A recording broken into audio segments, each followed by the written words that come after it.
খুব ইন্টারেস্টিং। যে জল্পনাটা নিয়ে এতক্ষণ আমরা বহুবার আলোচনা করছি সেটা হচ্ছে যে এসআইআর এর প্রক্রিয়া যদি দীর্ঘায়িত হয় তাহলে কি রাষ্ট্রপতি শাসন, এবং সেক্ষেত্রে আমরা প্রত্যেকে জানি যে রাজ্যপালের ভূমিকা অত্যন্ত গুরুত্বপূর্ণ। এই পরিবর্তন যখন করা হচ্ছে মাথায় কি সেই ধরনের কোনো সমীকরণ রাখা হচ্ছে আমি জানি না, তবে রাজ্য বনাম রাজ্যপালের এই সংঘাত শুধু তো ধনখড় সাহেবে শুরু হয়েছিল তা নয়, বহুবার বিডি পাণ্ডেকে তৎকালীন বামফ্রন্টের নেতারা একেবারে বঙ্গদমন পাণ্ডে বলে কটাক্ষ করতেন। আমি এইখানে দ্রুত একবার আপনাদের বলে নেব যারা এই মুহূর্তে এই অনুষ্ঠান দেখা শুরু করেছেন যে আজকে অমিত শাহ সরাসরি ফোন করেন রাজ্যের মুখ্যমন্ত্রী মমতা বন্দ্যোপাধ্যায়কে। তারপর এই বদল, আমি এই ঘটনাবলিতে আসবো, কিন্তু টেলিফোন লাইনে এই মুহূর্তে পেয়ে গেছি রাজ্য বিজেপির সভাপতি শ্রমিক ভট্টাচার্যকে। শ্রমিক, তোমার প্রতিক্রিয়া রাজ্যপাল বদল? দেখুন, রাজ্যপাল বদল নিয়ে আমার কিছু বলাটা আমার ইতিহাস বহির্ভূত। এটা সম্পূর্ণভাবে রাষ্ট্রপতি এবং রাজ্যপালের বিষয়।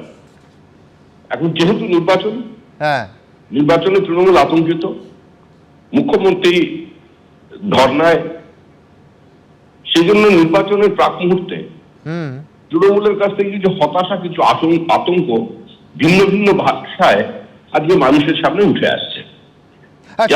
শ্রমিক, আমি তো জানিয়ে রাখি মুখ্যমন্ত্রী সরাসরি একেবারে কেন্দ্রীয় স্বরাষ্ট্রমন্ত্রীর দিকে আঙুল তুলেছেন। তিনি বলছেন যে আসন্ন বিধানসভা নির্বাচনের প্রাক্কালে কিছু রাজনৈতিক স্বার্থ রক্ষার জন্য রাজ্যপাল যদি কেন্দ্রীয় স্বরাষ্ট্রমন্ত্রীর চাপের মুখে পড়েন তাহলে আমি অবাক হব না। শ্রমিক, দেখুন, মুখ্যমন্ত্রী কংগ্রেসের সঙ্গে থেকে এখনো তার অ্যাপ্রন স্ট্রিংটা কেটে ফেলতে পারেননি। তার দলের নামের পাশ থেকে কংগ্রেস শব্দটা তুলে দিতে পারেননি। মুখ্যমন্ত্রীর যে ডিএনএ, সেটা কংগ্রেসের ডিএনএ। আর কংগ্রেস ভারতবর্ষের রাজনীতিতে গয়ারামের রাজনীতি প্রতিষ্ঠা করেছে। রাজ্যপাল ভবনগুলোকে কার্যত পার্টি অফিসে রূপান্তরিত করে একটার পর একটা নির্বাচিত সরকারকে তারা ফেলেছে। এমনকি নিজেদের দলের ভিতরেও রাজ্যপালকে কাজে লাগিয়ে অন্তর্দ্বন্দ্ব তৈরি করে সেখানে মুখ্যমন্ত্রীকে গদিচ্যুত করেছে। তো এটা কংগ্রেসের ইতিহাস। সুতরাং মুখ্যমন্ত্রী সেই কংগ্রেসের আয়নাতেই আজকে বিজেপির প্রতিচ্ছবি দেখবার চেষ্টা করছেন। এটা ঠিক নয়, তবে হ্যাঁ, এটা ঠিকই যে মুখ্যমন্ত্রী একটু আতঙ্কিত হওয়ার কারণ আছে। কারণ স্বাধীন ভারতের ইতিহাসে অমিত শাহ থেকে বড় বোর্ড স্ট্র্যাটেজিস্ট আজ পর্যন্ত কেউ জন্মগ্রহণ করেননি। এটা প্রমাণিত। শ্রমিক, এই রাজ্যপাল বদল তাহলে স্ট্র্যাটেজিরই পার্ট?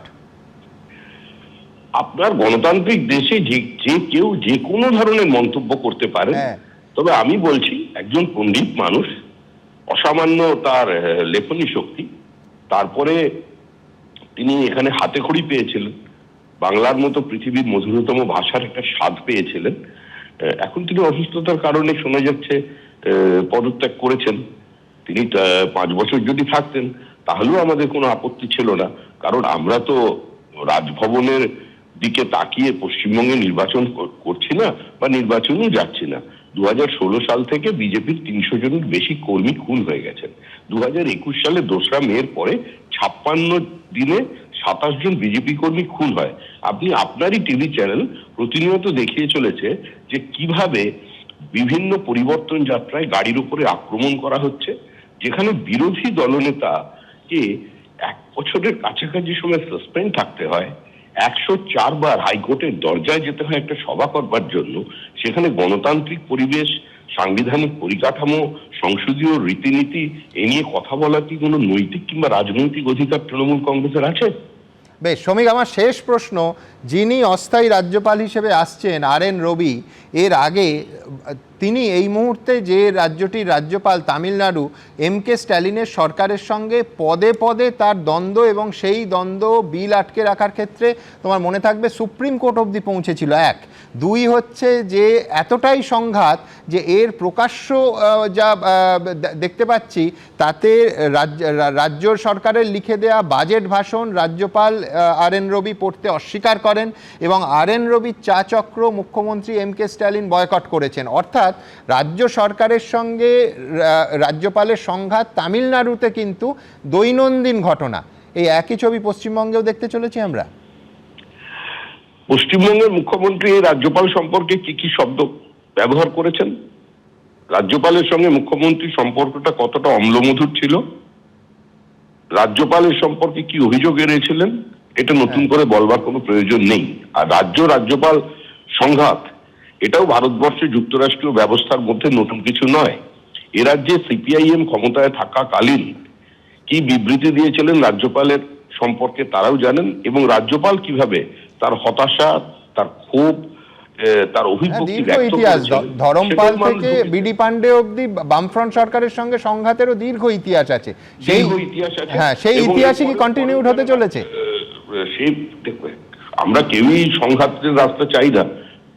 এটা সার্বিকভাবেই কোনো রাজ্যের বা কোনো পুরো দেশের উন্নয়নের ক্ষেত্রে পরিপন্থী। কিন্তু দুর্ভাগ্যবশত পশ্চিমবঙ্গে তো এই মুহূর্তে কেন্দ্র রাজ্য সংঘাত আছে। কেন্দ্র রাজ্য সংঘাতের কারণেই প্রায় 13টা সোশ্যাল ওয়েলফেয়ার প্রজেক্ট পশ্চিমবঙ্গে বন্ধ আছে। এ রাজ্যে বিওপির জন্য জমি পাওয়া যাচ্ছে না। 43টা রেলের প্রজেক্ট আটকে গেছে। রেয়ার মিনারেল যেটা পুরুলিয়া পাওয়া গেছে তার অকশন হচ্ছে না। উত্তর 24 পরগনায় অশোকনগর অয়েলফিল্ড প্রায় 100 স্কোয়ার কিলোমিটার, সেখানে তেল উঠতে শুরু করলে সারা এলাকার আর্থসামাজিক ব্যবস্থাটাই বদলে যাবে। সেটাও তো রাজ্যের কোনো সহযোগিতা পাওয়া যাচ্ছে না, শুধু বিবৃতি সর্বস্ব। কিন্তু এখন প্রশ্ন হচ্ছে যে ভদ্রলোক আসছেন কঠিন দুধে পুলিশ অফিসার, আপনারই চ্যানেল থেকে শুনলাম তার পুরো তার ধারা বিবরণী। দেখুন, আমি তো কোনো রাজনৈতিক ধারাভাষ্যকার নই কিংবা রাজনৈতিক বিশ্লেষকও নই।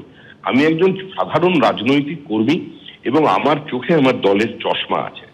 আমার চশমা দিয়ে আমি যেটা দেখেছি যে এই মুহূর্তে পশ্চিমবঙ্গের কারণে ভারতবর্ষের আভ্যন্তরীণ নিরাপত্তা কম্প্রোমাইজ হয়ে যাচ্ছে। আমাদের ডেমোগ্রাফিক চেঞ্জ হচ্ছে।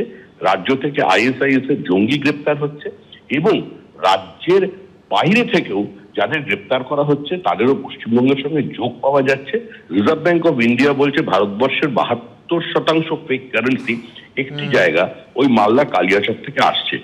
এই সমস্ত ঘটনাবলীর উপরে, প্রবাহের উপরে যদি এই বর্তমানে রাজ্যপাল তার দীর্ঘ অভিজ্ঞতা এবং তার বিভিন্ন ইন্টেলিজেন্স ডিপার্টমেন্টে থাকার থেকে তার যে এক্সপার্টাইজ সেটা যদি এখানে কিছুটা প্রতিফলিত হয় তাহলে নিঃসন্দেহ সেটা পশ্চিমবঙ্গের ভবিষ্যতের পক্ষে অত্যন্ত আশাব্যঞ্জক হবে এবং ভারতবর্ষের আভ্যন্তরীণ নিরাপত্তাকে সুনিশ্চিত করতে তার একটা ভূমিকা থাকবে। এইটুকুনি আজকের মুহূর্তে আশা রাখি। কিন্তু আবার বলছি, এবিপি আনন্দ এগিয়ে থাকে, এগিয়ে রাখে।